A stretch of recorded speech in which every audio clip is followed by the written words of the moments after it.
We landed in Canada, and one of our security guards who had been with H for so long, these guys were so wonderful, I just collapsed in his arms crying.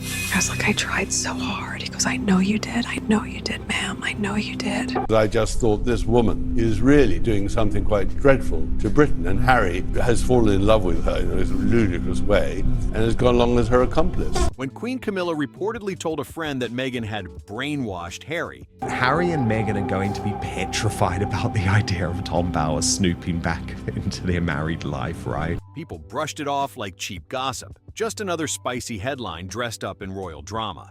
It sounded like one of those wild tabloid whispers, something flashy but easy to ignore at first glance.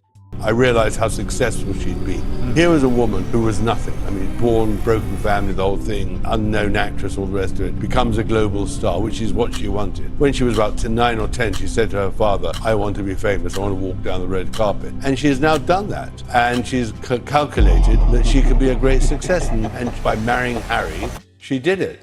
𝗠𝗏𝗴𝗵's new book, Betrayal, dropping March 26th, flips that whole story on its head. It's not just gossip. It reads more like a sharp, calculated diagnosis. The details hit hard, stacked with layers and claims that cut deep, especially when it comes to money and behind-the-scenes moves. And here's the twist. Harry and Meghan's own reaction only poured more attention on it, pushing the book straight to the top before it even officially landed on shelves. Here's what Bauer actually wrote, and it goes way deeper than one shocking word. In some ways, he does despise his wife. I mean, we saw that on the recent Middle Eastern tour, when he was constantly rejecting her attempt at public displays of affection because he knows that what she's doing is like ownership. It's not about love, it's not about affection, it's about ownership, and it's about showing the world who is in control, and he can't stand that. Camilla didn't just say brainwashed and leave it there, she backed it up with specific claims. According to the book, Harry started cutting off old friends, even changing his phone number without telling his own family. His personality, she said, began to shift, almost like he was mirroring Meghan more and more, her simple dislikes turning into intense frustrations for him. But she had one amazing ability, which was to find a man who needed her. Oh. And she played him brilliantly. The actress was sensational. The once easygoing social prince was, in Bauer's words, possessed by a drive for payback.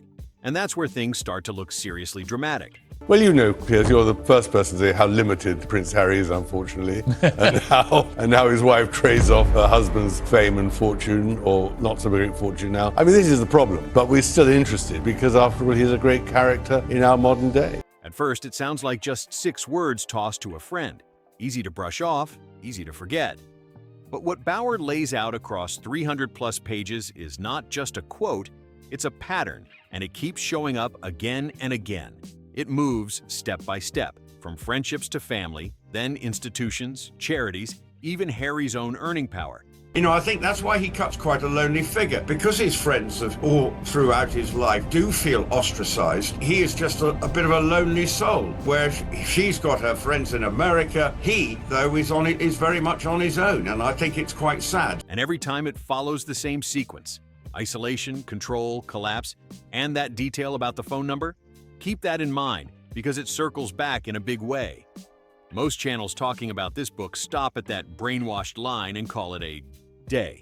That's the easy headline, the quick click, the surface-level drama. But Bauer's evidence digs way deeper than that, and it paints a much more detailed picture. I tried so hard. The Times serialization that dropped on Friday, March 13th, doesn't describe someone who just slowly drifted away from his family. It frames it as something far more deliberate. According to Bauer, Harry wasn't just stepping back, he was being rerouted, pushed toward a different path.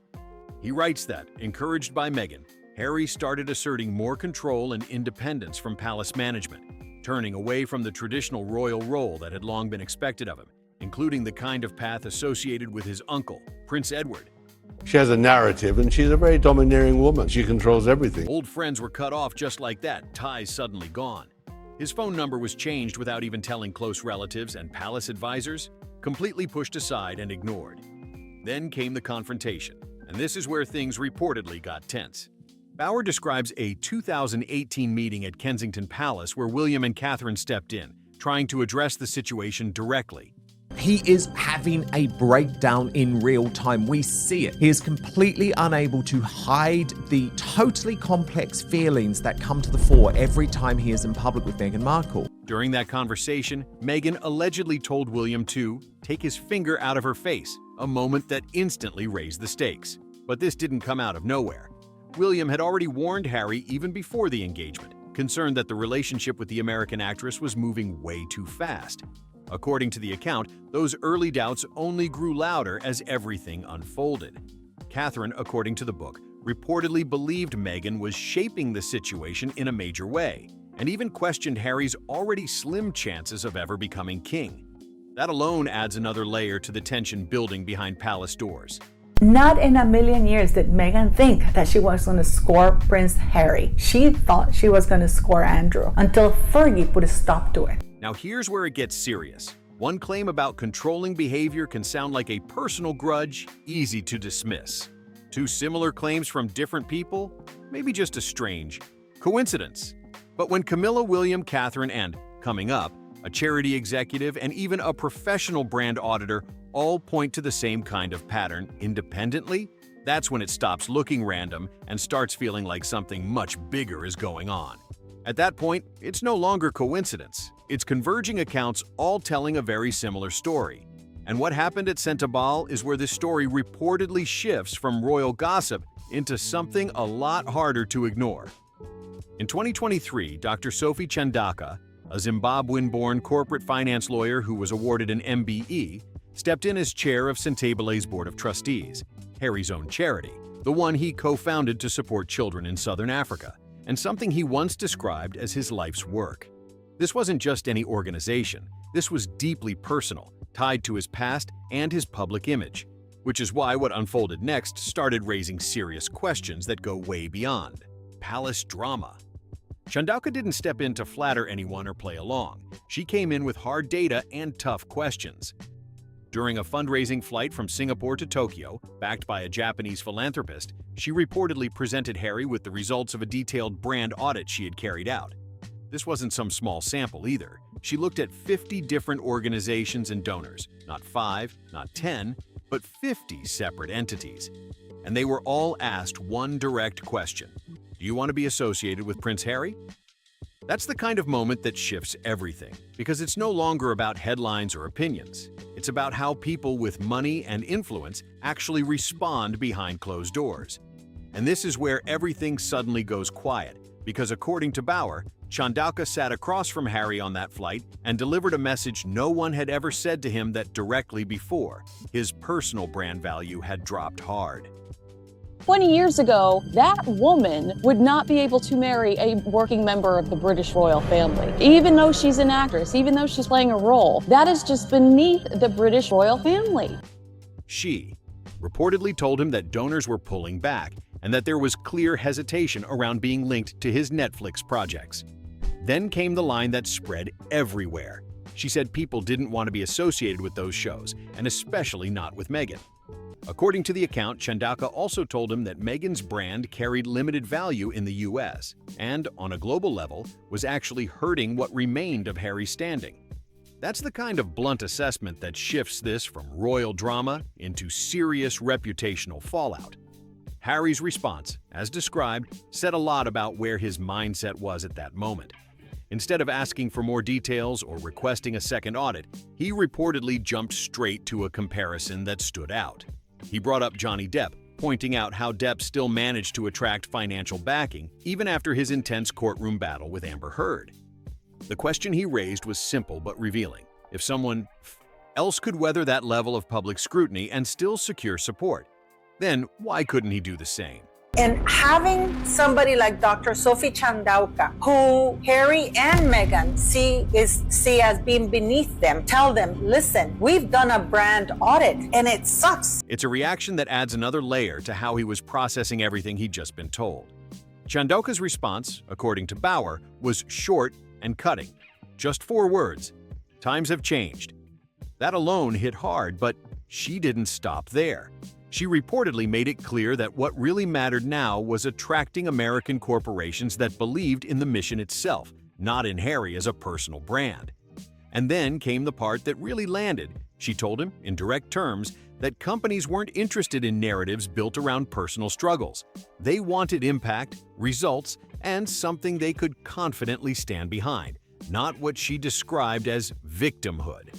So where has all the money gone? A few months later, in autumn 2025, the Sussexes faced a harsh reality. The foreign tours and the Invictus competition had been lucrative, yet they were fast running out of money. With high security costs, they needed every year at least $3 million after paying tax to survive. Yeah, I think professionally they've gone down dramatically, and I predicted it in the book, but even I would not have thought it'd be that accelerated. Let that really sink in for a second.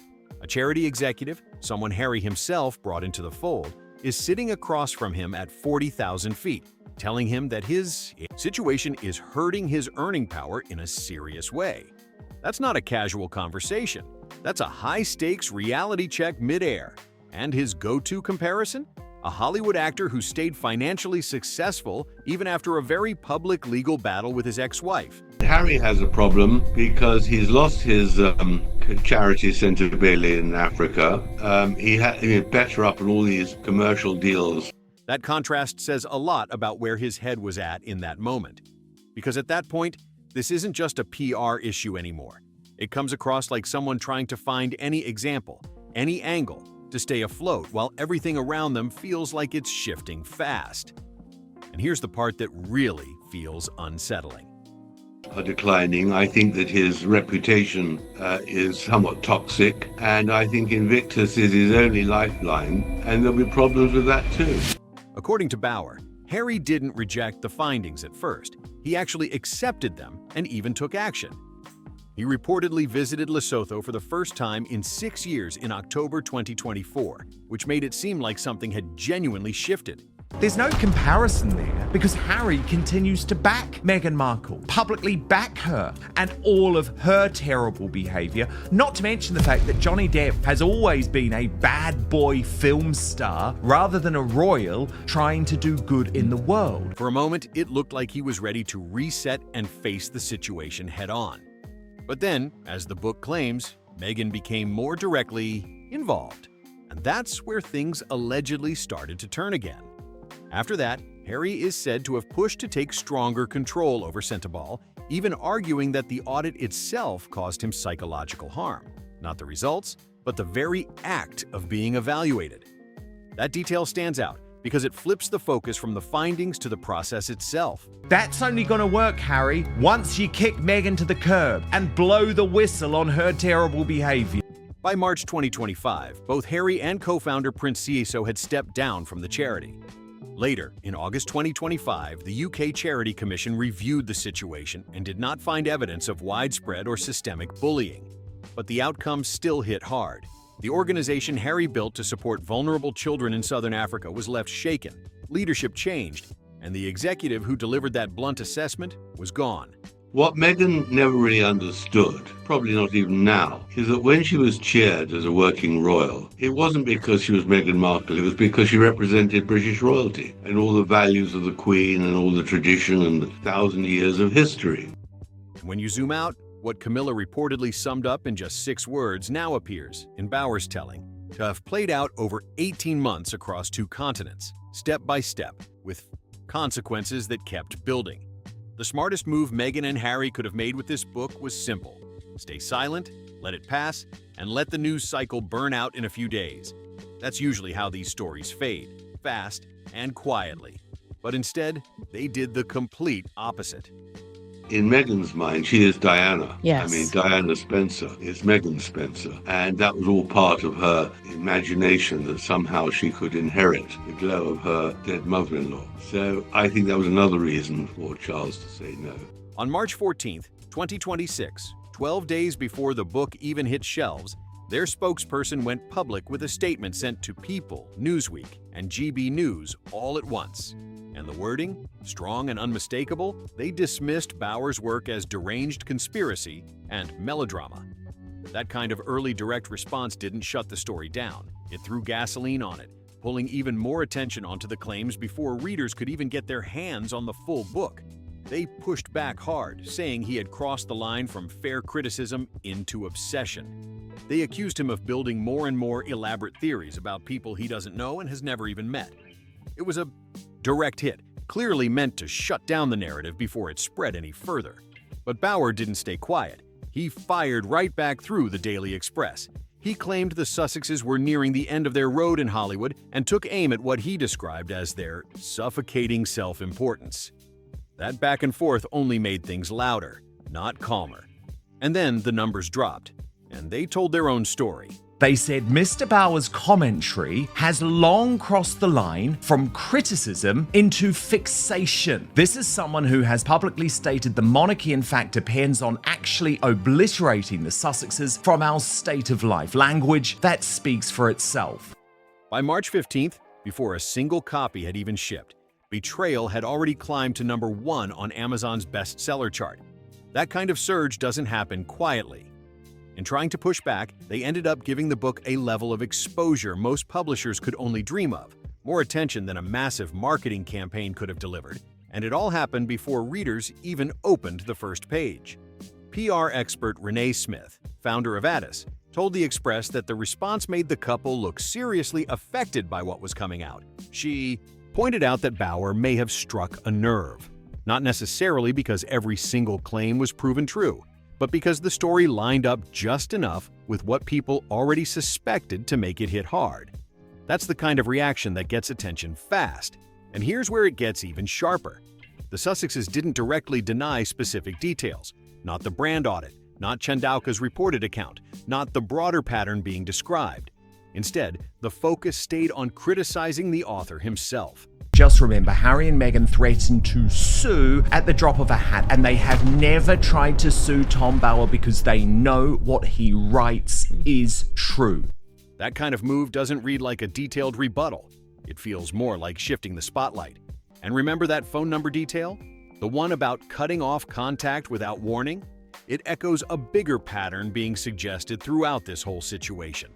Because when difficult information comes from different directions, a brother, a charity chair, an author, the response, as described here, isn't always to break down the claims one by one. Sometimes it turns into pushing back on the person delivering the message instead. This pattern even has a historical label, and according to royal biographer Ingrid Seward, it didn't go unnoticed inside the royal family. She claims Prince Philip privately gave Meghan a nickname, 𝗍𝗲𝗹𝗵, referencing the Duchess of Windsor, Wallis Simpson. That comparison alone raised eyebrows because of what it seemed to imply. And when you line up the parallels, they stand out in a big way. An American woman marries into the royal family. A prince becomes increasingly distanced from longtime friends and trusted advisors. The couple ends up stepping away, or being pushed out, of the royal system.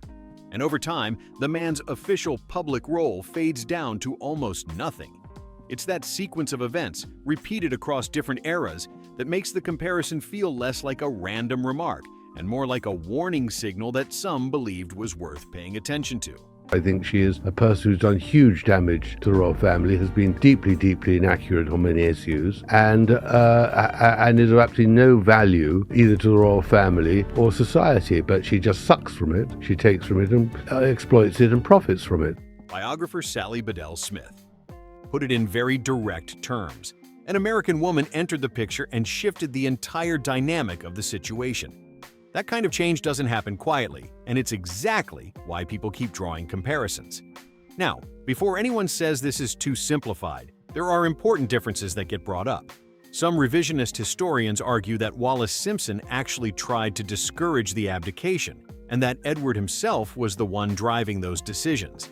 In that version, she wasn't the mastermind. She was a convenient scapegoat for a king who struggled to handle the pressure. And that perspective matters because it shows how complicated these situations can get once personal relationships, public roles, and power all collide in the spotlight. Meghan seems like she could be on the Sarah Ferguson path. She always looks good. She always survives. You never see a moment of weakness Right. in public. I mean, Meghan is a consummate survival actress. History is complicated, no doubt about that. But Bauer's book isn't really trying to say Meghan is the same as Wallis.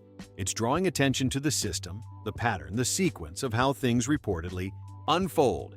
It focuses on how a royal support network can be slowly stripped back, piece by piece, friend by friend, advisor by advisor, until the circle gets smaller and smaller, and eventually there's only one dominant voice left in the room. That's the pattern being pointed out here, not a one-to-one comparison of people. I think she has a major problem. And I think as of this week, the signal for her great problem is that she turned up at Kevin Costner's party for the emergency workers. Which she in skipped California. last year. She skipped that last year. That's a great She point skipped that it she last year. According to these accounts, figures like Philip and Camilla believed they recognized those warning signs early on. And now, Bauer is stepping in to argue that the evidence lines up with that same sequence. So, where does this leave Harry? According to Bauer, in a state of real fear, facing a situation that feels overwhelming. The book claims Harry is worried about what could come next, including the possibility that a future King William might strip the Sussex titles entirely, a fear Bauer describes as very real. William hasn't addressed any of this publicly, but multiple royal insiders are said to view the relationship as beyond repair at this point. The distance between the brothers has reportedly been clear in public moments too. At Lord Robert Fellowes' funeral in Norfolk in August 2024, they were in the same place at the same time, but didn't speak, didn't sit together, and didn't even acknowledge each other. That kind of silence says a lot without saying anything at all. One observer called her limpet cling. She struck a bespotted pose as a gesture of ownership that speaks of enduring bonding. Royal expert 𝗠𝗲𝗵𝗵 was even asked directly if William would ever welcome Harry back, and his response was blunt: a big, fat royal no. That answer only adds to the sense that the divide between them may not be closing anytime soon. The facts are out there, piece by piece, but when you line them all up, the picture starts to look a lot more intense. Camilla's warning, the reported isolation from friends, the Kensington confrontation, the 𝗠𝗲𝗴𝗵𝗵 audit, the fallout around the charity, and the way Bauer was pushed back on, it all starts to connect in a way that's hard to ignore. Even the comparison to Wallis Simpson, something Prince Philip himself was said to have noted, adds another layer to the narrative. I came across with the impression of a woman who is very intelligent, very determined, very ambitious, but also ruthless. And in the end, in her terms, successful. And that's what shifts this beyond a single comment or headline. This isn't just about one quote from one royal to one friend. It's about a pattern that, according to these accounts, has been described by multiple people over several years, all from different positions. And what stands out just as much is the reaction. Each time these claims surface, the response tends to focus on challenging the person saying it rather than breaking down every detail. So the real question isn't just whether Camilla was exaggerating, it's why her version might have been one of the more restrained takes in a much bigger story. That's where things start to feel less like gossip and more like a recurring cycle. But what we've seen recently is the wokest of the woke turn on Harry and Meghan. It's their own kind turning. But here's where it takes another sharp turn. The brainwashed quote and even the brand audit are only the beginning. Because what Bauer reportedly uncovered about the Invictus Games in Vancouver brings a completely different level of controversy. We're talking about claims of extremely low turnout, just 43 paying spectators at a wheelchair basketball match, along with criticism from Canadian executives who allegedly saw the focus shifting toward image over impact. And then there's one specific on-camera moment involving a veteran's wheelchair that Bauer describes in serious detail. I think that's the whole issue, that they were globally, and they are globally known, but because of the way they behaved in the last 4 or 5 years, and as the price of betrayal, their reputation and their status and their fortunes are crumbling. That next section doesn't just add to the story, it reframes it in a way that could change how people look at every Invictus photo and appearance connected to the Sussexes. And this is where everything comes to a head. Because if what Bauer is laying out is even close to accurate, then this isn't just a story about headlines or royal drama. It's about a pattern that kept repeating until it couldn't be ignored anymore. From private warnings to public fallout, from personal relationships to global reputation, every piece seems to build on the last in a way that feels anything but random. What started as a few quiet concerns behind palace walls has now turned into a full-blown public narrative playing out across books, interviews, and global media. And the biggest twist? The more it's denied or pushed back on, the more attention it seems to generate.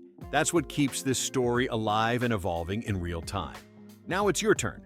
What do you think is really going on here? Is this all being blown out of proportion? Or is there something deeper behind the pattern people keep pointing out? Drop your thoughts in the comments below. If you found this breakdown interesting, make sure to like, subscribe, and share this with someone who needs to see it. Because the next part of this story might be even bigger.